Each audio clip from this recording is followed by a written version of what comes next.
Yeah, that nigga Papoose. And this is why I say that. You ain't never heard no hoe come out and say nothing bad about him first.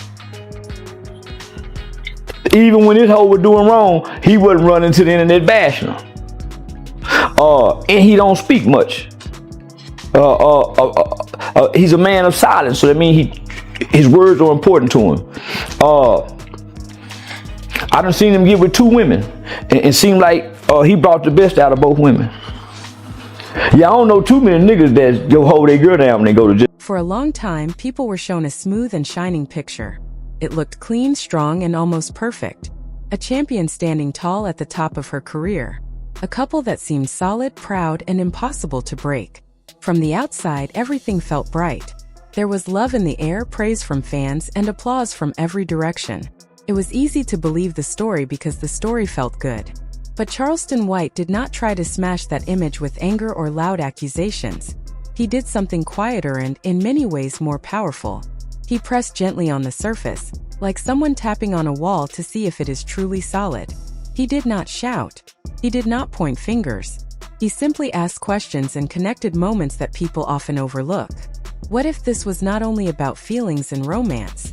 What if some parts of the story were shaped by planning, timing, and image?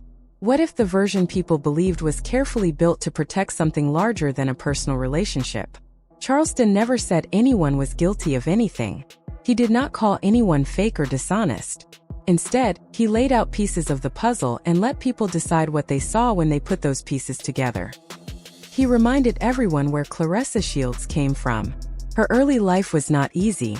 It was not soft or gentle. She grew up strong, bold, emotional, and very real. Long before cameras followed her and headlines praised her, she was already fighting her way forward. That fire helped her become a champion in the ring. But Charleston suggested that over time she became more than just a fighter. She became a symbol. A symbol carries weight. A symbol holds value. A symbol must be protected. According to Charleston, Claressa was not only trained to win matches. She was shaped into a name that carried power in the public world. Her reputation became something that needed to stay clean, controlled, and steady. Every move mattered. Every word mattered. Every moment could either help the image or hurt it. That is where things started to feel heavier. While fans focused on victories, smiles, and celebrations, Charleston pointed to other forces working quietly behind the scenes. Things like money, influence, public opinion, and protection. He suggested that the world around Claressa was not just about love and support. It was also about managing how she was seen. Beside her stood Papoose. To most people, he looked like a calm and loyal partner. Someone steady. Someone quiet. Someone who stayed out of drama. But Charleston asked people to look at that role in a different way. He did not say Papoose was bad or controlling. He did not say he was a villain. He suggested something more complex. He described Papoose as a kind of gatekeeper. Not someone who blocks people in an obvious way, but someone who stands between Claressa and the outside world. Someone who helps decide which voices get close and which ones stay far away. In that kind of setup, silence is not just a personal choice. It becomes part of how the system works. Charleston did not say this was right or wrong. He simply pointed out the pattern. And when you look at it that way, certain quiet moments start to feel different. They stop feeling like simple loyalty. They begin to feel like decisions. Because real affection usually does not need this much planning. True care does not always need this much control. And when a connection starts to feel more like an agreement than a bond, people naturally begin to wonder what is really holding it together. From that point on, the story around Claressa Shields and Papoose no longer felt simple. It felt layered. Felt complex. It felt like something that could not be explained with one clear answer. What made Charleston's message feel so strange was not how loud he spoke. It was how calm and steady he sounded. He did not talk like someone trying to win an argument. He spoke like someone reminding people of things they may have chosen not to notice. His tone was not angry. It was thoughtful. It felt like he was inviting people to look at the same story from a different angle. And once you do that, even familiar scenes can start to look new. Charleston never questioned Claressa's talent. He never doubted her hard work. He made it clear that she earned her place in the ring. But he shifted the focus away from her punches and her wins and toward the world that grew around her success. He talked about how fame creates a system that needs to stay balanced. In his view, the real danger is not falling down. The real danger is rising so high that no one feels allowed to question you anymore. He suggested that Claressa's rise was not only about training and skill, it was also about shaping how people saw her. Her public personality looked bold and honest. She spoke with confidence and emotion. But Charleston hinted that many of those moments were guided. Not fake but framed. Matches were chosen carefully. Public appearances were handled gently. What fans saw as raw and real, he described as something polished to protect a valuable name. Then he shifted his attention to the people standing just outside the spotlight. The ones who do not speak much but have a lot of influence. The ones who help decide who gets close and who does not. That is where he placed Papoose. He did not paint him as a dramatic figure in a love story. He painted him as a steady presence, always nearby, rarely loud, a person who brings calm to a world that can easily become chaotic. Charleston did not say Papoose controlled Claressa. He talked about something softer and harder at the same time. He described a situation where support and reliance begin to mix together. When the same person who protects you from criticism also helps decide which voices you hear, silence starts to take on a new meaning. In that kind of setup, being quiet is not neutral. It becomes part of how the system stays in place. From there, the relationship began to look less like a simple romance and more like a partnership built for stability. Charleston suggested that both sides gained something. Claressa gained protection from chaos. She gained order in a world full of noise. She gained someone who helped keep her image clean and her path smooth. Papoose gained visibility. He gained a place close to influence. He gained a role in a story that many people were watching. Together they looked strong. They looked safe. They looked solid in a world that values a clean and controlled image. This is where Remy Ma entered the conversation again. Charleston suggested that her distance from the story was not random. He described her as someone who speaks openly, someone who does not soften her words to make things look better. In his view, that kind of energy does not fit well in a system that depends on smooth appearances.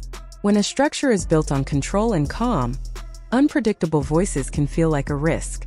Charleston did not claim that anyone planned anything in secret. He simply pointed to patterns. Some voices get louder, others fade away. Stories change, not always because the truth changes, but because what helps the image changes. Toward the end of this part of his message, Charleston touched on a question many people kept asking. Why does Papoose stay so quiet? Why does he not defend himself in public? Why does he not argue back? I watched her documentary before she ever became big. I think I seen it on PBS, on Channel 13. You can tell she was a rough. She had anger problems. She was not ladylike. She was nigger boy, tomboy. Nah, and she, nigga, she went through the process and corrected what needed to be corrected to represent what a champ is. She ain't no Layla Ali. None of our new youth are what our old stars used to be. They got their own mind, they got their own identity. So nah, man, homie, they picking on Claressa. And can't nobody whoop her. So Charleston suggested that silence is not always about fear or weakness.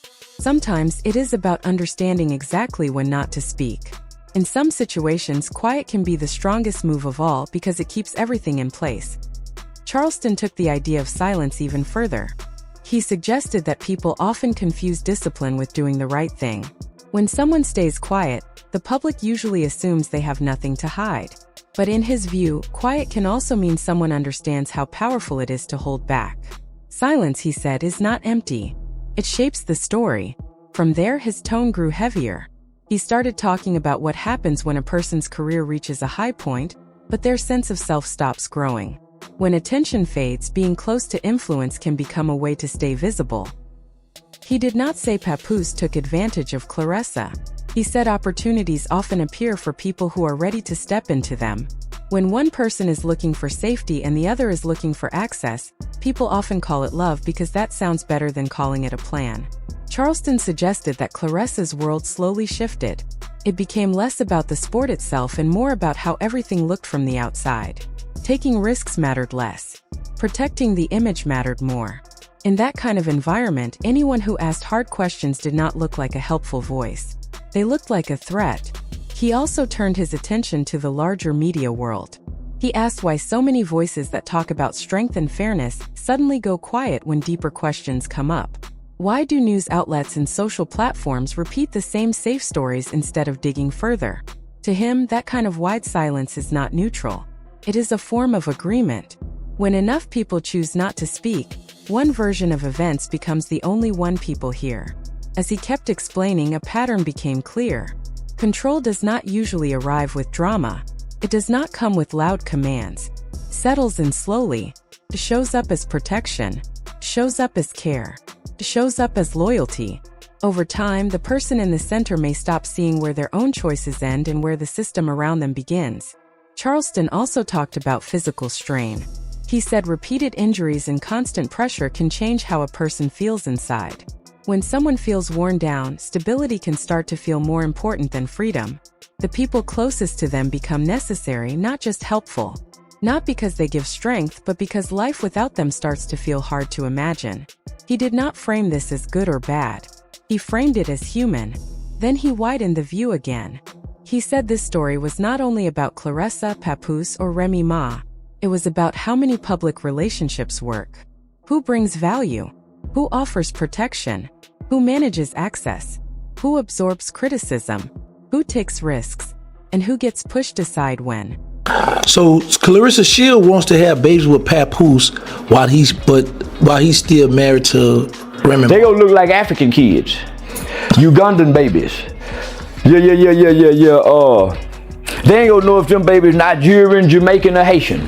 But they gonna have some pretty chocolate skin. Don't know if their hair gonna be too straight or wavy. They may have African hair. But they sure gonna be nigga kids. Yeah. They gonna be some smart kids that know how to fight.